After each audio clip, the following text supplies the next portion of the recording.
Welcome to section 2.4, writing equations of lines. So last week we talked about how to graph lines, and today we're kind of going to go backwards and look at how to write the equation for them. So there are three forms of lines that we talked about, just to remind you.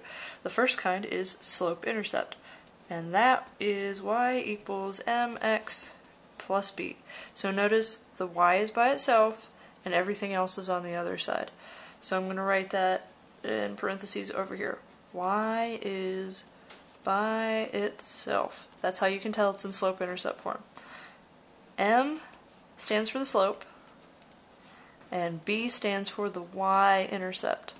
And remember, we talked about how y-intercept is where the line crosses the y-axis, because it's the y-intercept. Standard form looks like this: ax plus by equals c. And with standard form, notice the x and the y are both on the same side. So x and y are on the same side. Alright, and then the very last one is point slope. Point slope, this is good for writing equations because it's the easiest one to use.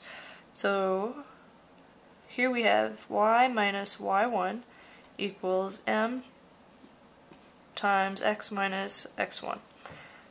Alright, so now for this one, m is the slope. M is always slope every time you see it. And then they'll give you a point because it's called point slope form. So I know my slope is m, and my point is x1, y1. And then x and y just stay x and y. So we'll see how to use that in just a second. Alright, so let's go farther down the notes page. Right there. Alright, so writing equations of lines. We have to look at the information they give us and then decide whether which equation we want to start with. So we're either going to start with slope-intercept or with point slope. We never start with standard form. That's always an ending place. Alright, so this one it says write the equation of the line with slope 1 over 4 and passing through the point negative 1, 2. So I have a slope and a point. So if I go back and I look at my equations, I have a slope and a point, so I want to use point slope form. Alright, so if we go back to this, point slope form, let me write that out again. Y minus y1 equals m times x minus x1. Alright, so I know my slope is the m, so I'm going to fill that in as 1 over 4. My x stays x, and my y stays y. The only things that change are y1 and x1. Alright, so I know this is x1 and that's y1. So for x1 I'm going to put in a negative 1. I have a minus sign already from the formula, so I still have to put a negative for the 1 that I'm plugging in. And then over here I've got y1 is 2, so I put a 2 there. Alright, so that's my formula, and I'm just going to clean it up a little bit and make it look a little bit nicer. So the left side, we're just going to leave that. Y minus 2 equals 1 over 4 times x, and then I'll do same change, so leave that the same. And minus a negative turns into plus a positive 1. And that's it. That's my answer. Because it's an equation. I don't have to clean it up any more than that, and we'll just leave it like that for now. Alright, the next one.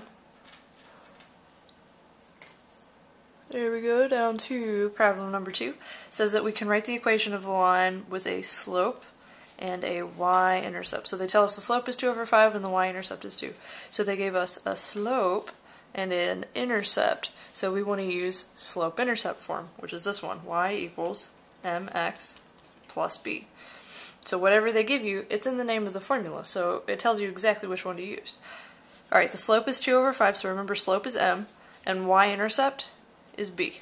So I just plug those in. Slope is 2 over 5, so it's going to be y equals 2 over 5x, b is 2, so it's plus 2. And that's our answer. Easy as pie. Alright, next one.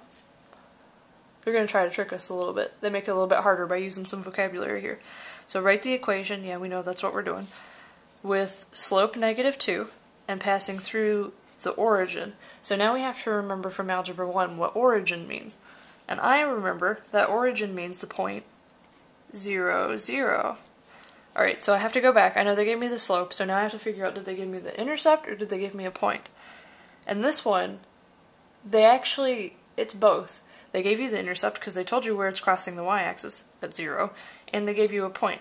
So it's easier to see, like most people will recognize that it's a point first, so you can think of it as having a slope and a point. But it'll work either way you want to do it. Okay, so let's write point slope form again. Y minus y1 equals m times x minus x1. And I know that y stays the same. Here, if we look over here, x1 and y1. So I know my y1 is 0, so this is going to be y minus 0 equals, and then my slope was negative 2. So it's negative 2, x minus, and then x1 is 0, so x minus 0. And then we're just going to clean this up and make it look a little bit nicer. So minus 0, I don't have to write because it's minus 0, it doesn't change anything, so we're just going to change that to y. Negative 2 and x, here's another minus 0, so I don't have to write that, so I can just cover it up. So I've got negative 2 times x gives me negative 2x. So that is my formula. If you write it like this step, that's okay too, I'll accept that as an answer, it just looks a lot nicer if you do it like this. Alright, on to the second page. Alright, so our second page, let me get this lined up right there. Alright, it says you try these, so what I would like you to do is pause the video now and try these problems. After you've paused it, hit play again and we'll see if you're right. Welcome back, I hope you've tried. Alright, so number 4, we have to write the equation of the line with slope 2 and passing through the point for negative 3. So a slope and a point and a slope, point slope form. Y minus y1 equals m times x minus x1. So y stays the same. Over to my point, I can see x1 is 4, y1 is negative 3. So y minus y1 is y minus negative 3. My slope was 2, so I plug that in for m. Minus x stays the same. And then we've got minus x1 is 4, so we put a 4 there. Alright, and now I'm just going to clean it up again, because I like to clean up my formulas. And this minus a negative kind of bothers me. So let's write y, instead of minus a negative, we'll do plus a positive 3, equals 2x, 2 times x minus 4, close parentheses. And we'll leave it like that. And you could clean it up more, but this is fine for now. Alright, so let's look at the next problem. Alright, our next problem says we have to write the equation of the vertical line, ooh, that's different, passing through the point 5, 2. This is where, we talked about this on Friday, so you have to remember what the equation of a vertical line looks like. So a vertical line, I know that it goes like this, and if you remember that, we can change into the word no, so it has no slope. So that doesn't mean the slope is 0, that means the slope is undefined, which means we can't really use slope-intercept form, so we're not going to have y equals something. Instead, we're going to have x equals something. And if I go over to my point, well, I've only got 2 numbers, and I know that x is 5, and that's a y, not a 5, and y is 2. So if x equals 5, well, that's it. X equals 5. That's the answer. There we go. Ta-da! That's all you have to do. You just have to remember that anytime you see vertical, it means x equals. Alright, now the other thing is parallel and perpendicular lines. So if you remember this, parallel lines have the same slope. So, let's see, what do we need to do first? Alright, so let's squeeze this down a little bit so we can write parallel lines have the same slope. Perpendicular lines have opposite reciprocals, and we'll talk about that in a second. Opposite reciprocal. And not so obvious solutions, that just means we have to do a little bit more work before we can start. Alright, so this one says we have a line that passes through the points 8, 5 and 11, 14. So we have 2 different points here.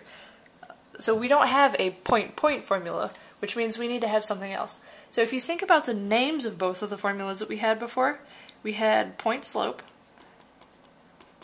and we had slope-intercept. And you don't have to write this part down, this is just to demonstrate. So point-slope and slope-intercept both have that slope in common, so no matter what form you write, you need to have the slope, but they didn't tell us the slope.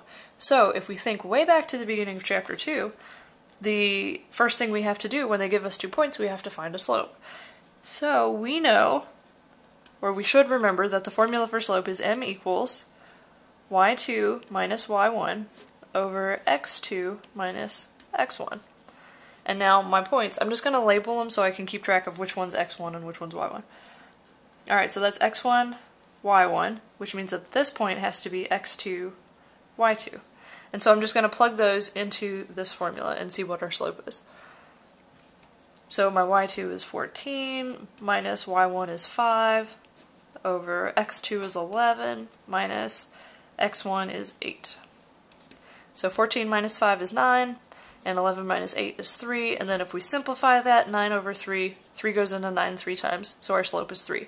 And a lot of people like to stop here, but if you go back, it says we have to write the equation of the line, not just find the slope. So we're going to take our slope. So I know, let me rewrite this over here. My slope is 3, and they gave us 2 different points. So I'm going to pick my favorite point, and it doesn't matter which one that is. Let's use 8, 5 because it's smaller. So we'll use the point 8, 5. And so now, if I ignore all that stuff I did before, I have a slope of 3 and a point of 8, 5. So I've got point slope, so I can use point slope form. So that's y minus y1 equals m times x minus x1. And we just plug in the things that we need to. So remember our point is x1, y1. Y stays the same, minus y1 was 5, equals slope is 3, x minus x1 is 8. So x minus 8. And that is my answer. So the hard part about this problem, or problems like this, is finding the slope. You have to find the slope first, then you can write the equation of the line. Alright, so next problem. Number 2 down here, make sure we got it all on the screen.